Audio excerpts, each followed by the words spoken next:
Bonjour à tous et à toutes. Vous êtes de plus en plus nombreux à me rejoindre sur la chaîne YouTube ou à nous rejoindre sur le canal Telegram Les Survivalistes Français. Théoriquement, je devrais m'en ravir. Mais vu le sujet de la chaîne, je ne peux m'empêcher d'imaginer que de ce fait, de plus en plus de personnes sont inquiètes des temps à venir. J'estime que nous allons passer un sale quart d'heure. Ne voyez pas là une prévision d'apocalypse, d'effondrement total, ou de tous les fantasmes qu'on peut voir proliférer ici et là. Non, sûrement un sale quart d'heure. Nous allons vivre des mouvements sociaux possiblement très intenses. Et ce, dans de multiples domaines. Nous allons très bientôt devoir payer le prix de la liberté. Nous allons devoir bientôt vivre la fin de l'abondance.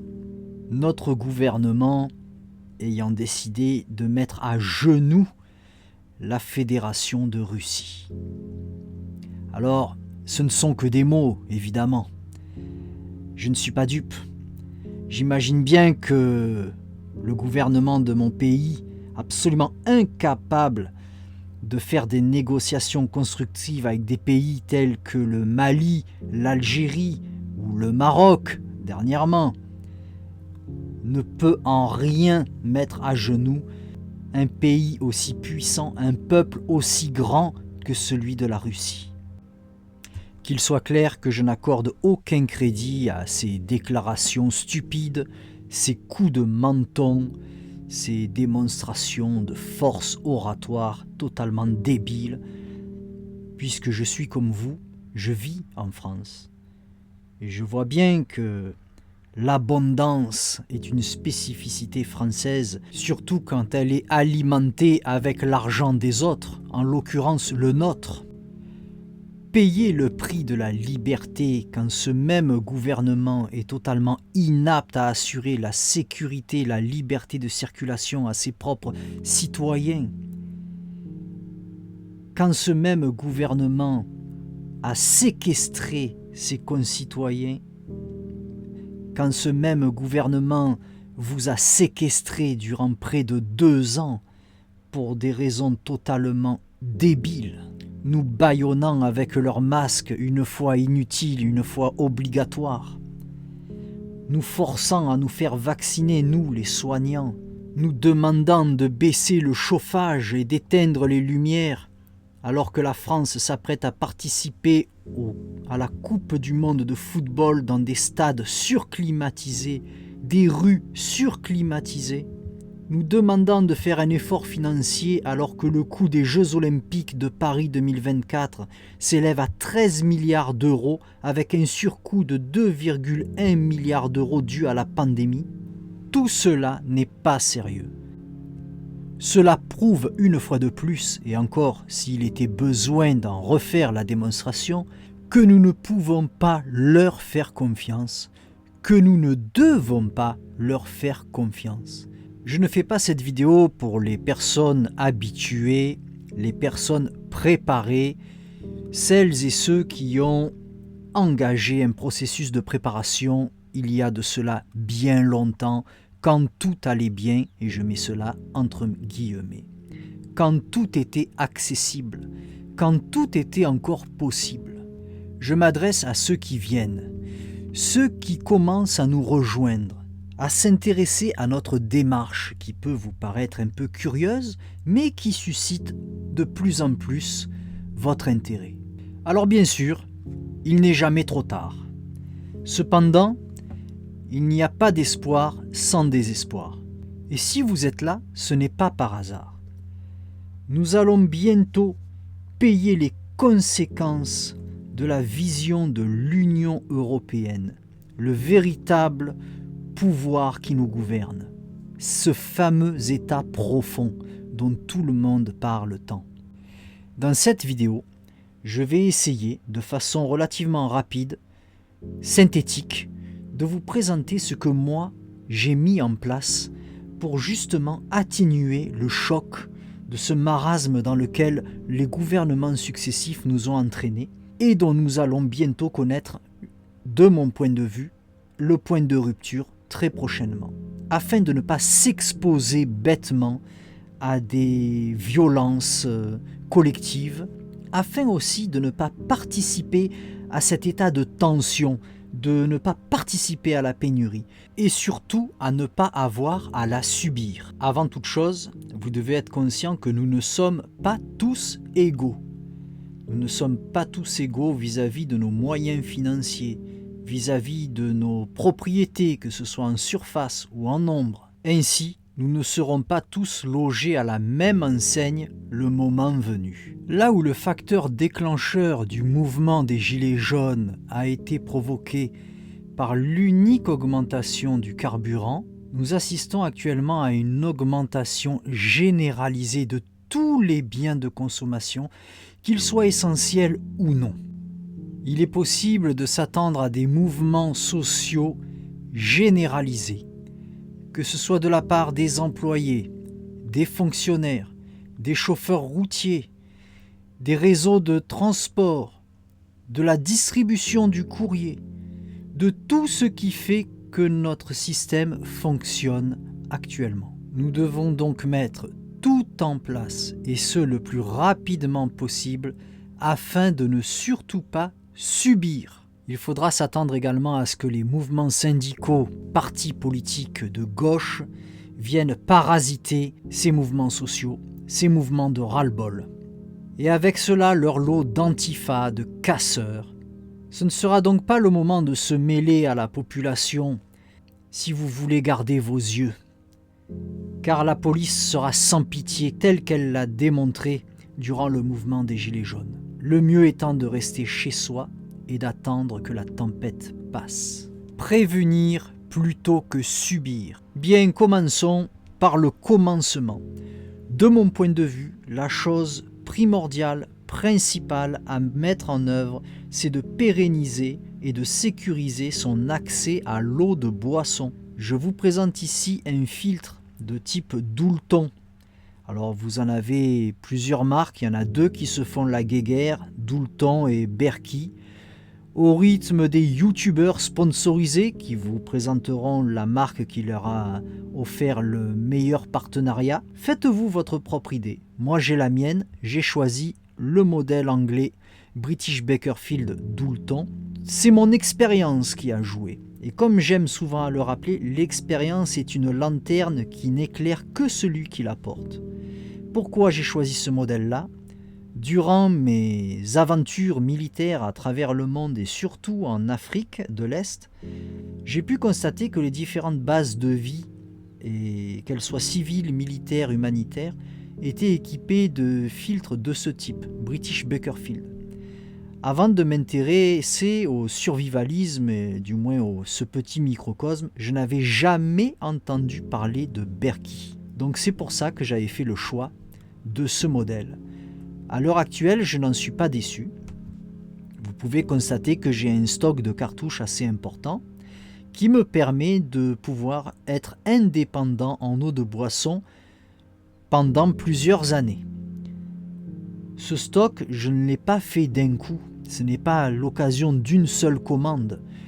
C'est sur les années, au rythme des différentes promotions, soldes, coupons cadeaux, que je me suis fait ce petit stock. Il existe multiples façons de se fabriquer un filtre. Vous pouvez le faire vous-même, soit avec des seaux en plastique ou avec des vieilles cuves, des vieux percolateurs à café, même avec une marmite, ça marche très bien. À vous de voir. Ceci étant, mon conseil, dans le premier lieu, c'est de sécuriser votre accès à l'eau de boisson. De cette façon, c'est la plus simple. Prenez en compte que si vous devez passer commande de différents matériaux, il est fort possible que prochainement, les routiers, les systèmes de livraison ou peut-être même la poste soient en grève. Il sera très difficile à ce moment-là de vous voir acheminer votre matériel. Il est peut-être temps d'y réfléchir maintenant. Le deuxième item à prendre en compte avant que l'inflation ne gagne encore plus de terrain qu'actuellement, c'est le stock alimentaire. Il y a de fortes chances que les prix grimpent de plus en plus et rendant cela inaccessible aux plus fragiles d'entre nous. Il est donc judicieux de commencer le plus tôt possible une réserve alimentaire cohérente avec vos habitudes d'alimentation. De cette façon, vous pourrez sécuriser votre alimentation et celle de votre famille, éventuellement celle de vos proches et si vous le désirez, venir en aide à vos voisins, à votre entourage. Il y a de multiples façons de faire des stocks alimentaires. Faire un stock à l'ancienne, comme vous le voyez présentement, ce qu'on appelait avant l'épicerie, ce qu'avaient les personnes âgées chez elles. Également appelé le cellier, le garde-manger. La réserve alimentaire se compose également de stocks de produits secs, comme vous pouvez le voir ici, avec des seaux alimentaires remplis de semoules, de sucre, de farine, de riz, de couscous. Ce sont vraiment les produits alimentaires de première nécessité qui ont une limite de conservation quasiment infinie si elles sont stockées dans de bonnes conditions. Enfin, et pour finir, les bocaux maison. De cette façon, vous pouvez conserver le fruit de votre travail au potager. C'est le soleil du jardin qui sera sur votre table pendant la rigueur de l'hiver. Un autre module très important, votre indépendance électrique. Il faut y penser en cas de délestage comme annoncé ou éventuellement de coupure localisée. Vous pourrez ainsi conserver un relatif confort de vie, soit en investissant dans une batterie solaire comme ici présenté et dont je vous ai fait une vidéo dédiée sur la chaîne. D'ailleurs, je vous invite à aller voir. Tous les items présentés ont fait l'objet d'une vidéo spéciale. Soit dans un petit panneau solaire, alors celui-ci coûte une quarantaine d'euros, l'autre est beaucoup plus cher, c'est celui de la batterie solaire. Une batterie solaire comme celle-ci, c'est un coût financier très important, c'est à peu près 1000 euros, mais ça me permet d'être indépendant électriquement en cas de coupure, ne serait-ce que pour faire fonctionner mon congélateur, mon frigo ou alimenter électriquement ma chaudière à fioul, ce qui me permet d'avoir de l'eau chaude. Je ne compte pas sur ma chaudière à fioul pour chauffer ma maison, on verra ça un peu plus tard. Vous avez des petits panneaux solaires à moins de 10 euros disponibles dans les magasins Action qui vous permettront éventuellement de recharger via le port USB un téléphone portable, une tablette ou un petit objet électrique comme ces petites lampes de camping que vous voyez ici avec des petits panneaux solaires tout petits mais très pratiques. Ça vous permettra au moins de ne pas rester dans le noir. Là aussi, les coûts de production, la disponibilité de ces appareillages et le coût de transport ont déjà commencé à augmenter. Il serait éventuellement judicieux de ne pas trop tarder à s'équiper. J'ai préféré ce système à un groupe électrogène par souci de discrétion, afin de ne pas en faire la publicité dans mon voisinage. Ce qui vous permettrait également, si vous habitez en appartement, de pouvoir vous équiper et de cette façon pouvoir recharger votre appareil par la fenêtre avec un panneau solaire. Viennent ensuite les réserves de carburant, tout type de carburant dont vous avez besoin, que ce soit du gasoil, du fioul ou du super, pour vos voitures ou pour vos matériels agricoles. Le fioul bien sûr pour le chauffage. Cela vous évitera éventuellement d'attendre une livraison qui tarde ou qui est rendue impossible, ou de devoir faire la queue pendant des heures à la pompe dans une ambiance qui promet d'être des plus joyeuses. Pour ceux d'entre vous comme moi qui habitent à la campagne et loin de tout, moi par exemple pour acheter une baguette de pain je dois faire 7 km, nous le savons, nous sommes dépendants de notre véhicule. En effet, que ce soit pour aller au travail ou si je devais demain amener mes enfants consulter un médecin ou aller à l'hôpital, je ne pourrais pas le faire ni en trottinette électrique ni à vélo. Le carburant, c'est ce qui nous relie à l'extérieur. Je ne m'étendrai pas volontairement sur le sujet de l'évacuation, mais il est évident que sans carburant, évacuer, c'est un peu plus compliqué. Enfin, un des points les plus délicats et les plus importants pour nous tous cet hiver, ça va être le chauffage. J'ai fait le choix de garder une cheminée traditionnelle ouverte et de ne pas partir sur un insert ou sur un poêle à bois ou un poêle à peler. Je sais que beaucoup d'entre vous ont installé des poêles à peler. Vous avez été en ça incité par le gouvernement à vous équiper de la sorte. Comme ceux qui ont des pompes à chaleur, ça consomme beaucoup d'énergie. Les poêles à peler, les pelés ont doublé. Il est possible qu'au moment où cette vidéo sera publiée, ce sera encore plus. D'autant plus qu'il faut compter sur la disponibilité des pelés, c'est-à-dire pouvoir les trouver, que les fabricants puissent les fabriquer et surtout qu'ils soient acheminés sur les points de vente. Moi, avec ça, une cheminée traditionnelle ouverte, je peux aller chercher du bois non seulement sur ma propriété, mais également aller glaner du bois, soit sur une propriété privée en demandant l'autorisation au propriétaire, soit dans les forêts domaniales, c'est totalement autorisé.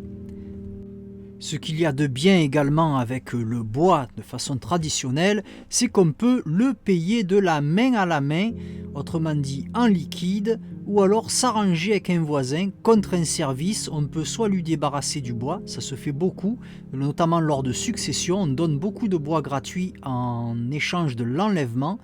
Vous l'aurez compris, le bois, le vrai, c'est mon choix. Voilà chers amis, nouvellement arrivé sur la chaîne, sur le canal Telegram, qui me posait beaucoup de questions, qui vous posait beaucoup de questions sur cet avenir radieux qui nous attend, cette fin de l'abondance, ce prix à payer de la liberté. Voici les conseils de base que je peux vous donner pour vous équiper au plus vite. Alors évidemment, concernant par exemple la batterie, vous n'êtes pas obligé de partir sur une grosse batterie comme je vous ai montré là et comme je vous présente sur la chaîne. Il y en a des beaucoup plus petites et beaucoup plus abordables. Vous pouvez même partir sur des petites powerbanks, des choses comme ça, accompagnées d'un petit panneau solaire. Déjà, vous saurez un petit peu vous débrouiller. C'est avec plaisir que je répondrai aux questions que vous voudrez bien me poser, que ce soit ici sur la chaîne ou sur le canal Telegram. Vous savez que sur le canal Telegram, nous avons une communauté très active. Je vous invite à nous y rejoindre, non pas à m'y rejoindre, parce que moi je n'y suis pas trop présent, je supervise un peu de loin. J'ai toute une équipe à qui je rends hommage, de modérateurs avec qui, si vous nous rejoignez, vous ferez la connaissance, qui sont super sympas, super tolérants. Ils tirent à vue, mais il n'y a pas de garde à vue. Bien, sur ce, je vous dis à très bientôt. Préparez-vous. Mon point de vue, c'est le mien tout à fait personnel. Je ne fais pas de prédiction, mais je sens que ça commence à sentir mauvais. Préparez-vous, n'attendez pas qu'il soit trop tard, n'attendez pas que ce soit la cohue dans les magasins, à la pompe à essence et tout partout.